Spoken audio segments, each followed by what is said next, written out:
All right, good morning, everybody. This is Brad Caruso and Ashley Crompier with him Civic Warriors podcast. Today we have a very special guest with us, Nasser Diallo. Good morning, Nasser. How you doing today? I'm great. Good morning, Brad. It's really a pleasure to be here. We're so excited to have you. Nasser and I met. He has a very special mission with an organization that he's starting and working on that's very close to his heart and very close with his passion in life. And we're excited to talk a little bit more about Clinic+O as an organization, as well as a little bit about your background and what you're trying to accomplish. So maybe Nasser, if you could share with our audience a little bit about yourself, kind of how you got to where you are, and then we'll go from there. Absolutely. Thanks again for having me. I'm Nasser, originally from Guinea-Conakry, geographically located in West Africa, next to Senegal, Mali, and Ivory Coast. So I have been living in the US for the past 10 years, and I came here in pursuit of education and opportunity. I studied here at GW, and then work with a few politicians, and then now I just resigned from Facebook as a policy project manager for economic recovery in Europe to do some very specific work in my home country and in West Africa, which is Clinic+O. In a nutshell, and I know we will have a chance to talk more about it, Clinic+O is a tech-enabled platform that offer primary care services to marginalized people in West Africa, people who live with less than $1 a day. Yeah, and that is a great mission that you're starting, an organization that obviously from your perspective, from Guinea, there's a need, and you have the brain power through your education, I'm sure through working at Facebook, as well as just knowing what needs to happen and working with others, that you'll certainly be able to make it happen. So I guess maybe share with us a little bit about what it is that drove you to start Clinic+O. Obviously growing up, healthcare in the US may be a little bit different than healthcare. So maybe we can educate the audience a little bit about the healthcare systems and what the need is. Absolutely, Brad. So growing up in Guinea, so healthcare was a very scarce resource. So see healthcare as a privilege, not a right. So you have to be the top 1%, or at least be fairly easy to be able to access healthcare. Why? Because if you do not live in the capital city, which is extremely difficult to live and very expensive, Conakry, you are left out. I used to live in Labe, which is 500 kilometers away from the capital city. It's a beautiful city where I grew up with my parents, and my dad had diabetes, so for 15 years, and he will travel to check his sugar level in the capital city, and that was highly expensive for him and for us. My dad had 7 kids, so it's the normal in our countries, right? So it was whenever one of us got sick, it is just a matter of whether I'm gonna take my child to the hospital or put food on the table, and no human being should have to face such a choice. So I really remember that was in the back of my head. I am not a doctor, just full disclosure, and I'm not looking to be one. So I just want to tell you where I'm coming from. And then in early 2020, when COVID hits, so now even those who had resources to come to the capital city to get access to primary care services could not. Why? Because there were some restrictions posed by the government saying that no one is able to travel, and that really triggered Clinic+O. I just started reaching out to 2 doctors I know in Conakry and say, hey, can we use just WhatsApp for now to connect people who needs primary care services to you who are in Conakry, because that will probably help ease the problem. So I use a portion of my income to to cover the data, get the cell phones, and put it to the hands of the doctors. And that's how Clinic+O started. And 8 months later, we have about 2,500 people that we have screened on our services, and 85% of these people have found solutions over the phone through our teleconsultation process. Oh, that's phenomenal. Thank you. And so you said you used the WhatsApp to connect? Yeah. So our system, so working from Facebook taught me that the customer is king, and there is no need to create something better than what the customer needs. Our customer is the bottom of the pyramid. What they need is just an opportunity to see a physician and an opportunity to hear and communicate with that physician. So we have limited resources. So we did 3 things. One, map out and identify what are those open source resources that we can use in terms of technology, and I'm going to elaborate on those. 2, what are the main power we need to be able to operationalize those resources, and 3, how those resources put together can impact the understanding of our audience. So in terms of resources, we identified WhatsApp. Why? Because it is end-to-end encrypted, right? So no one can intercept a communication. We are still living in countries where democracy is still, we still need to make some progress toward democracy.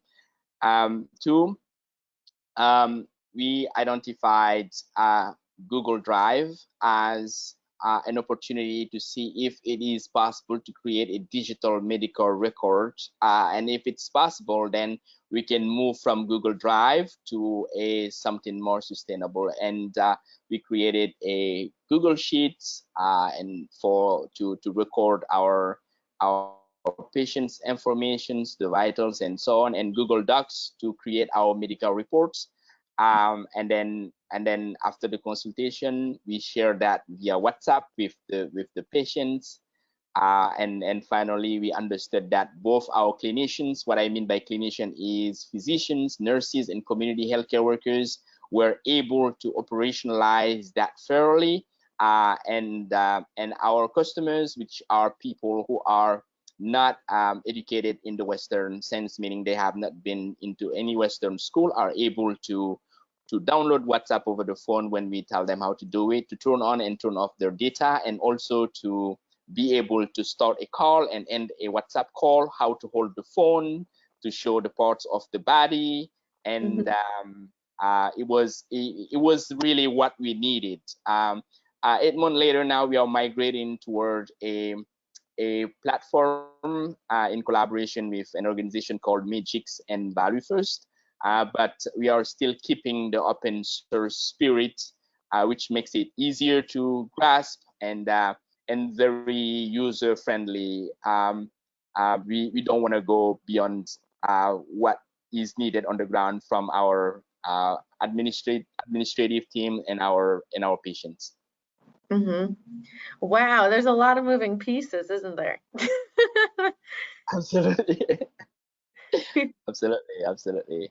Yeah, there are, but what I like about what you've done is you've identified a need, and what you've been able to do is, in a very, I imagine, a very cost-effective manner, find really the simplest of solutions, which is, you know, how do we find technology that is safe to use but also is accessible, right? I think accessibility is generally probably one of the largest challenges, I would imagine, is just accessibility.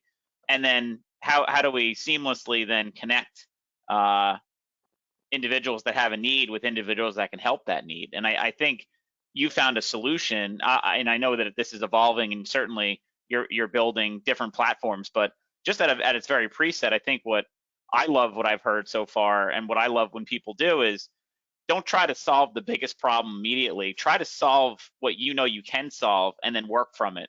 Because the first step in getting something done is just doing something, right? Getting things done is the best way to predict the future. So I think that's, from what you've said, I think you've taken a lot of commonplace, or in the US, commonplace technology, but then implemented it in a way that is efficient and actually works, or at least that's what it sounds like to us. Yeah. No, you're definitely right, actually, and this comes with experience working at Facebook, seeing some products that are being launched, and that have an impact, and those that do not have an impact, in just taking and just also having a local understanding of what is needed in our communities. I think most of the solutions that we have in our continent, in our countries, are solutions that are not coming from the bottom up, but from the top down.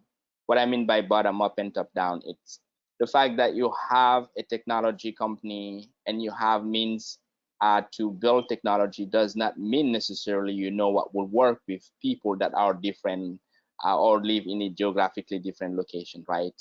So what we did was using I used to be that bottom of the pyramid, right? So I used to understand what it means to get into to download an application and go through all that process that is not needed for someone who just want healthcare for their child. They want to know, can you help my child? That's all they want, right?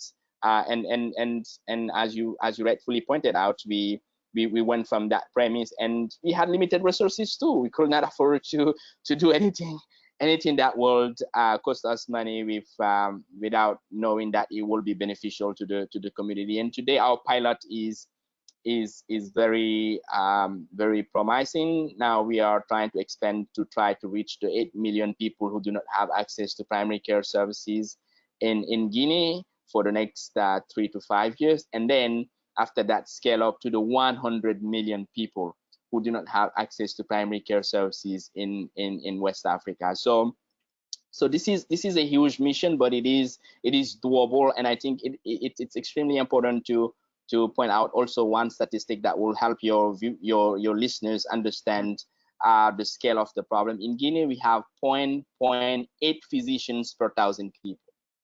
For every 1,000 people, we have 0.8 physicians. In comparison to the US, where you have 3.5 physicians per 1,000 people, right?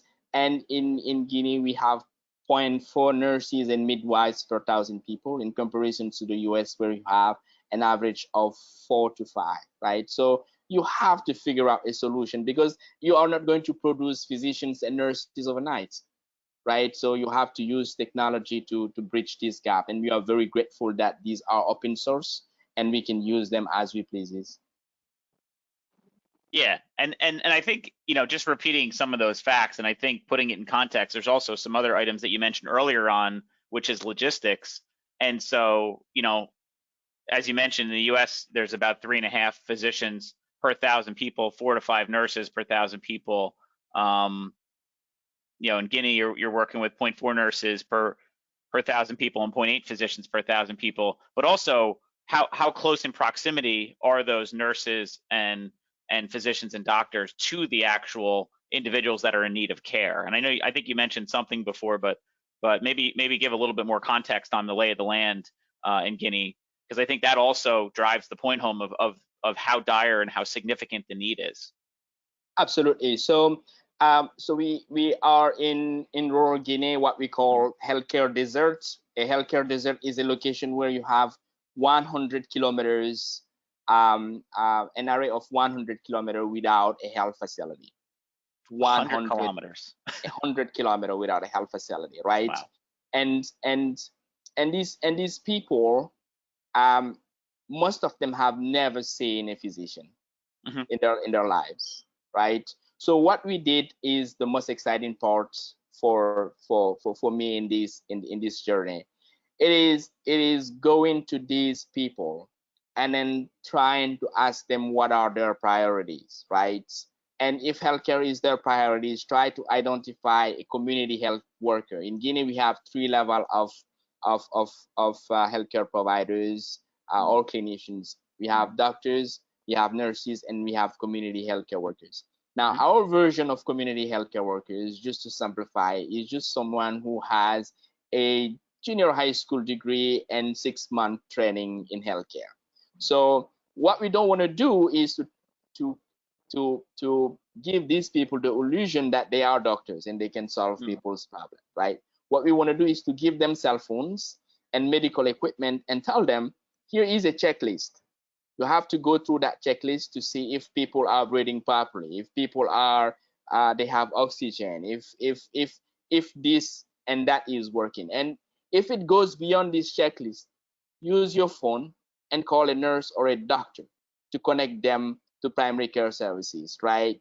And we are doing this in real time, and no one needs to walk now. No one needs to spend 5 hours in one way and 10 hours round trip just to see a doctor for 15 minutes. And we are not in the business of inpatient care. We are in the business of outpatient care, primary care services, just malaria, diarrhea, and so on. These things are still killing people in our countries. And our services, I think the practicality of it, the time effectiveness of it, and the fact that it is reducing the distance between patients and healthcare providers is fascinating. Most of our doctors are in the capital city. No one wants to go in a tiny village where you have 100 people who do not have means to pay you but need healthcare, right? Everyone want to stay in the city. So that's our way to find a route to connect these doctors to those patients who are, and it is so refreshing. And I'm extremely excited about the opportunity to continue this work. That's very, very exciting.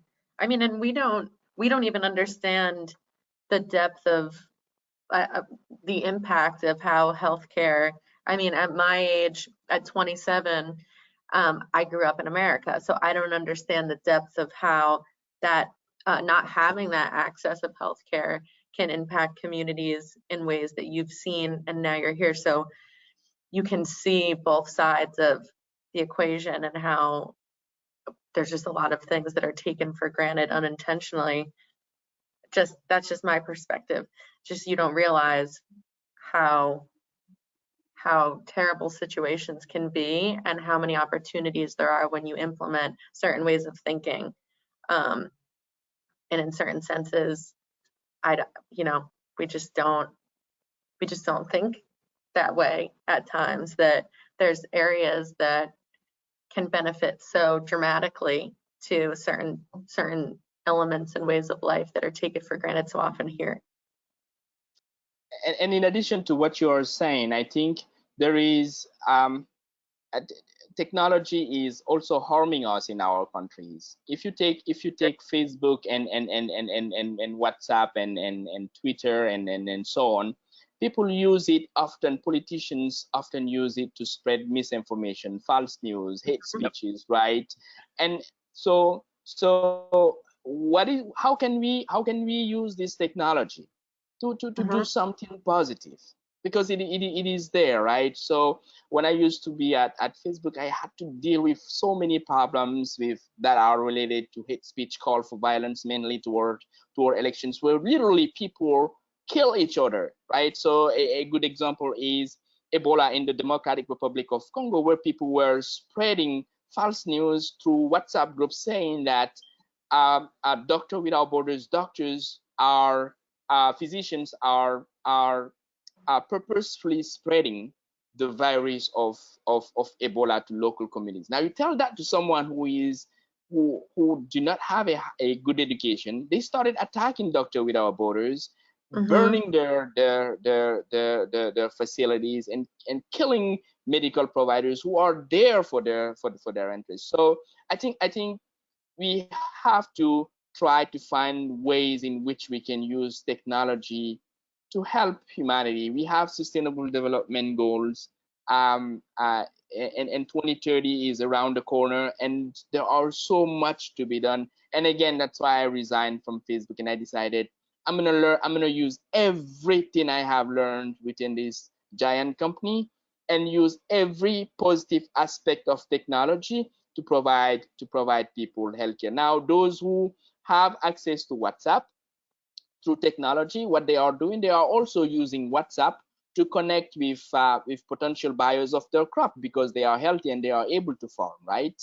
And they don't need now to go to the local marketplace. They can just make the deal and ensure that there is a buyer before going to the local marketplace. So that certainty, right, enables them to save time. They just go to the market, deliver their product, and come back, right?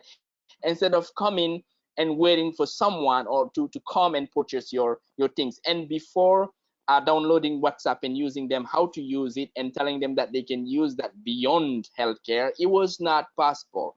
It's a long process. Healthcare is the entry point, but as you know, we have to be smart and think about how technology can be used better to solve everyday problems in that part of the world. There's so many bridges that can be gapped, like in so many different ways, and everything is just at our fingertips. It's just thinking the right way about how it can be implemented in other ways, and you're doing that. It's really amazing. Yeah, it's being intentional about it, and then then the challenging part, which is the financing part of all of it. How do you finance the operation? How do you get enough funding in that you can accomplish the various aspects of your mission? Implementing technology, at some point having people involved, paying people. There's a lot of different factors, dealing with regulatory compliance, which is sometimes what we deal with a lot, which is that's a less fun part, but it's equally necessary to accomplish what you're trying to do. So I guess Nasser, help our audience understand too, kind of from your perspective, what are your needs as far as starting this organization, running this organization? What helps you from the public to help get this off the ground? Is it education? Is it donation? Is it volunteerism? What is it from your perspective that helps get your idea to fruition? I think the first thing that we will be thinking of it's education. Education about us, about our countries, and about our continent, and about how connected we are. Let me give you an example.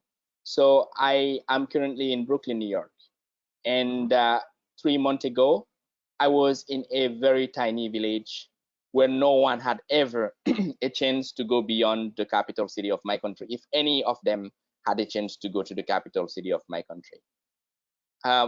What is the implication of that? It's anything that I have here in New York. If I have anything, I brought it to that little village, and anything that I have in that little village, if I had anything, I brought it here in New York. That's how just connected we are.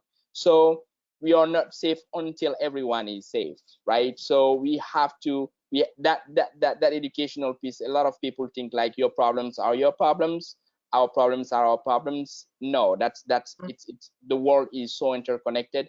And I found American miners ahead of that local village who are working with a mining company. So they will be bringing back to whatever it is in that local village if there is something in that local village. And I'm not scaring anyone. I'm just saying it to increase people's understanding of how connected we are. The second thing, it's education about the way healthcare works in America is not how healthcare works, and that's not how we want healthcare in our countries, right? The American healthcare system is extremely well established. It's really powerful, and it gives people what they deserve. So I think what we have an opportunity to reinvent our own healthcare based on what works and what did not work in developed countries, right? Meaning, we want a healthcare system that is patient oriented, not admin or health insurance oriented or physician or administrative. We want to focus our attention on the patients, meaning right. All the resources. We want to focus most of the resources on the patients, right? And we are doing that through the technology, but also through training and through collaboration. And another thing, it's every American doctor can help us make a difference in Guinea by just accepting to connect with some of our doctors. Today, technology enables us to translate things in real time, right? So For example, a dentist here in America can connect with a community healthcare worker in Guinea. We have an otoscope that can show that dentist the tooth, okay, and he can direct that community healthcare worker, right? Or they can help us train our local dentists. They can help us do some online work that will help us save a lot of time and a lot of money. And while I was studying here in America, I just noticed that there are a lot of projects that I was doing that will have benefited someone in my home country, but that is not beneficial to them. So I encourage every student who is in medical school or in communication schools or in technology school, to connect with us so we can we can help them do their assignments while still having an impact in real life to some human beings, right? So that's the first portion. The second portion is resources, right? I think we are building a sustainable organizations. We understand that charity has its limits, and we want to take responsibility. What I mean by taking responsibility, it's thinking about building an organization that can sustain over the years, right? But at this point, we need some support to build the foundations, right? So any support with that respect will be helpful, but we want people to keep in mind we are not that kind of organization that will want monthly donations or something. Like, we just want basic support to build a foundation of a platform that will enable us to create a mechanism that will generate profit to pay our doctors, to provide primary care services, to bring in all the stakeholders in our country. So any support with that respect will be appreciated. And finally, it's knowledge sharing, right?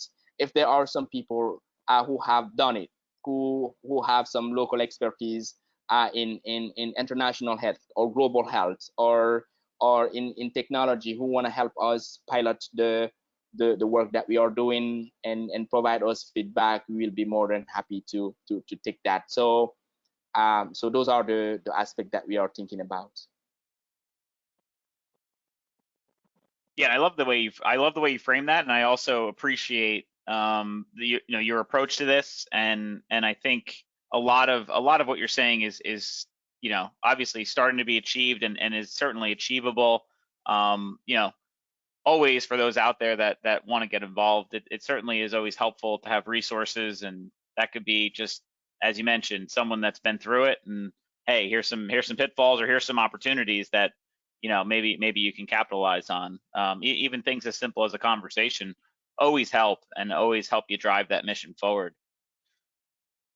One thing I wanted to touch on a little bit and kind of circle back to continue to focus on the healthcare side of it is, what are some of the common health concerns that you face growing up, as well as that are happening now? I think it's important also to understand the types of health concerns that exist. And as you mentioned, some of them, if you just had access to a doctor to ask questions and diagnose it and understand it, could actually solve the problem without a significant burden or a significant cost or a significant drug, if you will, that would solve the issue. So maybe talk a little bit about growing up. I think I always love personal stories, and as well as it certainly helps put context to it. So maybe if you have anything you want to share on that front. Absolutely, and I'm so glad you asked this question, Brad. You know why? Because it's just fascinating to still see things that I experienced growing up are still present in today in our home countries, right? So growing up, I grew up with a diabetic father. So our home was kind of I don't want to exaggerate here when I say mini lab, but we were exposed to syringes, we were exposed to insulin, we were exposed to drugs such as Diamicran that diabetic people take, right? And I remember at one trip, my dad asked me, "Hey, can you come with me to see my doctor?" And then I was excited because it was an opportunity for me to go to the capital city, right? 500 kilometers away. So my dad and I hop on a cab. Just to give you an idea of a cab, it's not one person inside of the cab. It's take a car that takes 3 people here will take 6 people, like 2 people sitting in the front, my dad and I, squeeze there for 12 hours drive, and then 4 people sitting in the back, right? That's just until now, that's how it is there because of the lack of infrastructure. We don't have public transportation per se. We don't have buses. We don't have metro. We don't have none of that. That's how you travel right now. By the time you get there, I was so exhausted, and I just realized, like, I am healthy. I mean, how about this man here who is diabetic, right? And he was giving me hope. He was laughing. He was telling me things will be okay. And he told me one thing. He said, just stay away from diabetes. I've never forget that, right? So till today, people make fun of me. There is a coffee shop where I go to do my work. I come and I enter the coffee shop and I say, give me water. I don't drink coffee. I don't drink tea. I don't drink, like, you know, when you see the impact of something, it's really easy to deter you from that, right? So people look at me and call me the healthy guy, right? So a guy asked me, a guy just without asking me offer me a beer, and I said, no, I don't drink alcohol. He said, a black guy that does not drink alcohol? And I said, okay, so today your stereotype is missed, man. I don't. I'm a black yeah, a little guy. off there, buddy. Exactly. I'm sorry. I'm sorry. I'm good with water. And not that. And I also had an opportunity to educate myself about, I'm not attacking any company here, and about soda and all that things. So to me, it is worth it to stay away from that, because I don't want to end the way my dad ended, right? At the end, like coming from that trip, the doctor trained me on how to inject insulin. I know how to inject insulin. So I'm no doctor, right? And another challenge was insulin need to be refrigerated, right? And we have no electricity in our little town, right? So, and there is one guy who had a generator and who charged for refrigerating things, and I had to walk about 15 to 20 minutes there just to take the insulin back. It was just a nightmare, right? So today I have a zero soda policy, zero alcohol policy. I stick with water. I do a lot of fitness, and this is what I want to take to our home countries, right? We have all these companies that you have here in our countries, and they are selling their goods. Nothing wrong with that. But at the same time, we want to educate our communities to understand that there are things that they can do to stay healthy, even without seeing a doctor. And that's really where we want to emphasize our message, because we want to be in the business of primary care services. To answer your questions in terms of what are the killer in our countries, it's high blood pressure, diabetes, malaria, right? Diarrhea, those kind of things. They call them actually high blood pressure and diabetes. They are called cardiovascular diseases. Right now, think about someone who has cardiovascular diseases in public hospitals where they don't have a proper resources to look to scan your heart. So the only thing is good luck, right? So we want to do early detections, a lot of preventions, telling people you are free to drink and eat whatever it is, but here are some of the consequences. Think about it. It's always good to have a soda once a week, but not every day, right? So those are the things that we are doing. Prevention is really, really, really a huge portion of the program that we are running.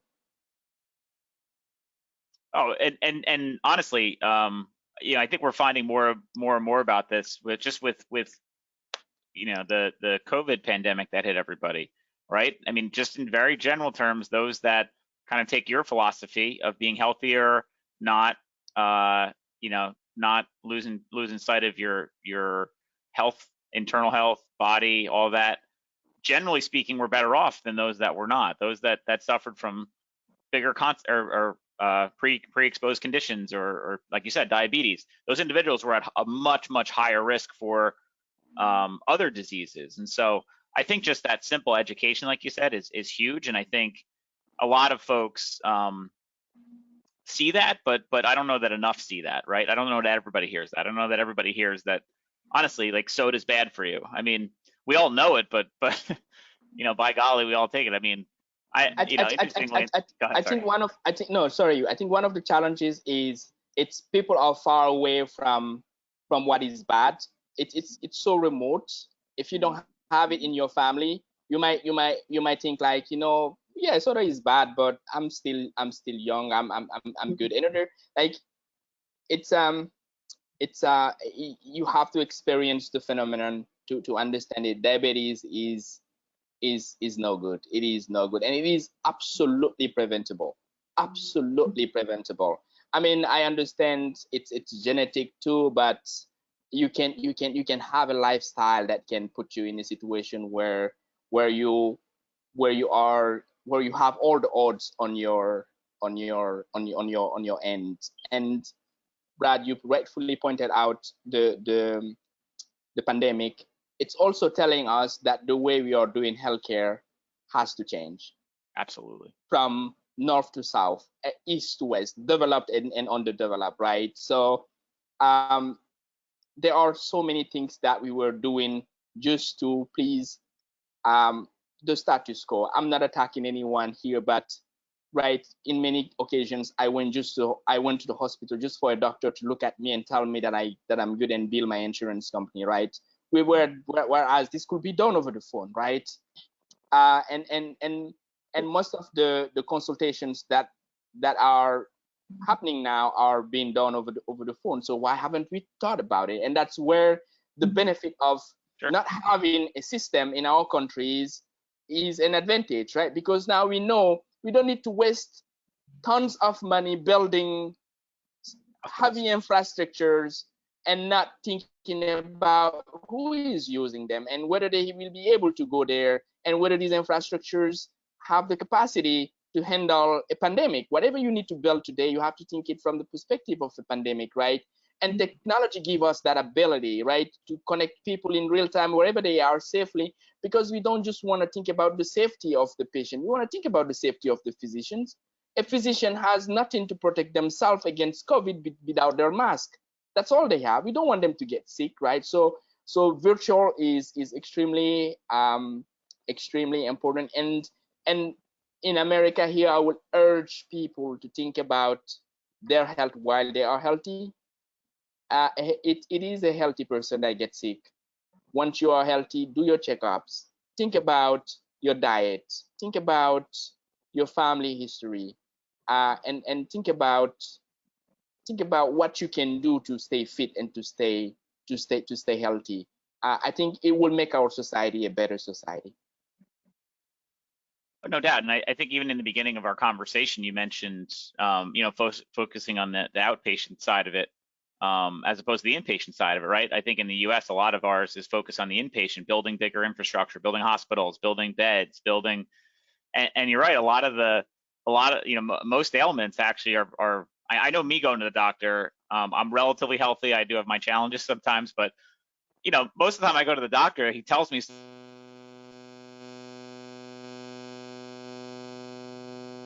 I was getting a phone call, it was just cutting out my audio.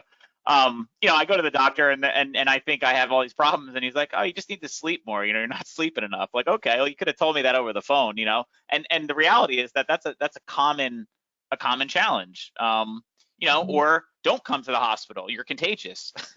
I think that was the biggest thing we learned with COVID was, oh, wait a minute, we all affect each other. Like you said at the beginning, like we're one village, and one person brings something back to that village, everybody in the village gets it. And I think the US finally experienced that with COVID, but that's been a common challenge around the world, not just because of COVID. I mean, you think about a lot of the major contagious diseases. That's always been a challenge. It just hasn't hit home. And now that it hit home, people are like, oh, now I understand. But you're right. Your solution is a solid solution from that perspective, because you're focusing on how do I address the most people with and help with the simplest needs, because it actually has the biggest impact.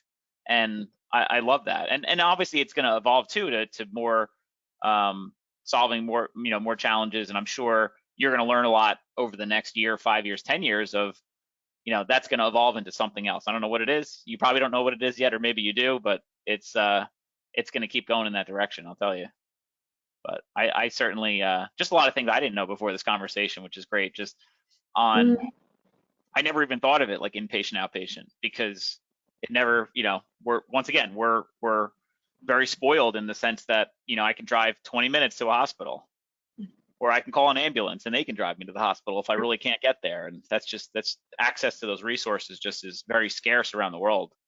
And so finding those solutions is paramount to making it happen. I think the blessings of being American is underrated. It is a blessing to be American. It is a blessing to have a system that takes care of you irrespective of your social status. It is a blessing, and right. I hope people understand that and not take that for granted. America has its challenges, but if you are like, I've never been turned down into an emergency room here with or without a medical insurance, and that's the kind of society we want to build for our communities, right? And I think also the generosity of American people in terms of caring for each other is just contagious, right? So I think coming here enabled me to understand that if I am able to have healthcare and my family is able to have healthcare, meaning my wife and my 2 kids before I'm living here in New York, I ought to provide healthcare to someone's wife and their children wherever they are in the rest of the world. And that's my mission. 8 million in the next 5 years in Guinea, and 100 million people in the next 10 years in West Africa. And having and that's, I cannot tell you how much that's important. I think that's my mission. That's why I was on earth. It is to give these people hope, as the kind of hope I get when I take my child to the emergency room, and while driving there, I know they will take care of him, right? It's not a matter of whether it's just, they won't turn him down. As a parent, that has no price, and I think we should not take that for granted here as well, because it is widely available. Yeah, and I just experienced. I have a 3-year-old daughter, and we were over the weekend. She got a massive splinter, like a 2-inch like wood splinter, like straight into her foot, so like you could see it. Oh my God! But she's a 3-year-old, so she's like, oh, first she's like, my foot's bleeding. I'm like, well, your foot's not bleeding. I'm like, oh my gosh, there's a massive splinter in it. And so me and my wife are trying to like get this splinter out ourselves. She's like not letting it happen. I got a little bit out, but then she would just kick us, and basically that was the end of that. So I'm like, all right, well, if you don't let us get it out, we gotta go to the doctor. But the one thing that I take away from what you said is I comfort her, and I'm like, well, listen, the doctor is going to take care of you. Like, he's going to help you. And honestly, yes. But the funniest part about it is not that. It's the fact that they're going to do the exact same thing I was going to do, but because they have a title doctor, we're like, oh yeah, we have faith in it, which it works. It does. But when we get there, you want to know what the solution was? Instead of having 2 people hold her down, it was 4 people holding her down so they could take the splinter out. And so, that was the solution, was 4 people holding her down, because, someone had to hold her leg, 2 people had to like cradle her so she wouldn't move. And then they had, the doctor had to actually use the little splinter tweezers to pull out the massive splinter that was in there. But, so that was not as dire of a scenario, but putting context to it, that's how it equates to me. And I'm like, we do take a lot for granted, but there are a lot of things that can be solved in different ways that we don't always think about. But anyway, that was a very crazy story that happened about a couple days ago. I hope she's getting better. Oh, fine. Yeah. No, there was no issue at all. Yeah. So Nasser, one more thing. I 2 more things actually that I had that I wanted to just ask you. So number one, is Clinic+O taking donations right now? Does Clinic+O take like general public? Like, if I wanted to donate, is there a way that someone can donate to your cause, or donate to help support your building the organization? Absolutely. We have a website at www.clinic.o. Again, www.clinic-o.org. If you go there, you can see we have a donation button. We are taking donations. We are set to raise, we are about to raise $100,000 to buy minivans, to buy tents, to buy medical equipment. And what we want to do is to do mobile medicine, right? So instead of having a static clinic, it's having a mobile clinic, right? Wherever there is a need, we go there, we provide and we give privilege to marginalized communities. So we have raised about 70,000 so far. We are I think Oh, that's phenomenal. Yes, we are still raising more money to be able to achieve that. And I will be in Guinea reaching out to patients, understanding what works, what did not work. So we will be very grateful for any potential donations on our website, and we can also share the link with you, so you can add it probably within below this podcast if necessary. Um, and we are also encouraging people to help us share the work that we are doing, because it's just a form of medicine, I think, and I hope that can be adopted even in developed countries, right?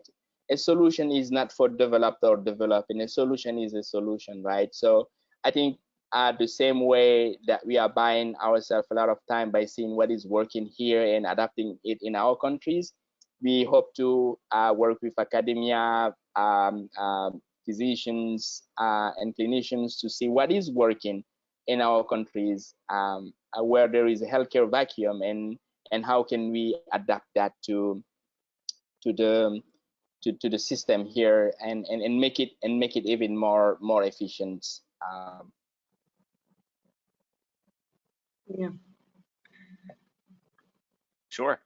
I was going to say, I like how you worded it earlier.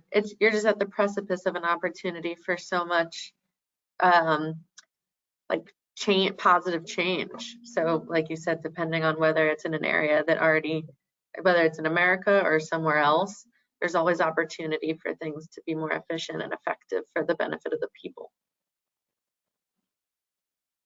Yeah, no doubt. So last question for you, and this is a fun fact I think you told me. So you were a radio host, right? Yes. Oh, you are bringing all my energy. It is this is my love. So I started doing radio in 26. I had a show called Africa 2010. I used to work for the first private radio station in Guinea. It was really exciting, and I started that show Africa 2010, and the vision was to give opportunity, to give voice to the voiceless, right? To give opportunity to those who have initiatives, ideas, who want to connect, right? At that time, social media was not what it is today. So I did that. I was one of the few journalists who will take all my equipment and go on the ground and do my show on the ground.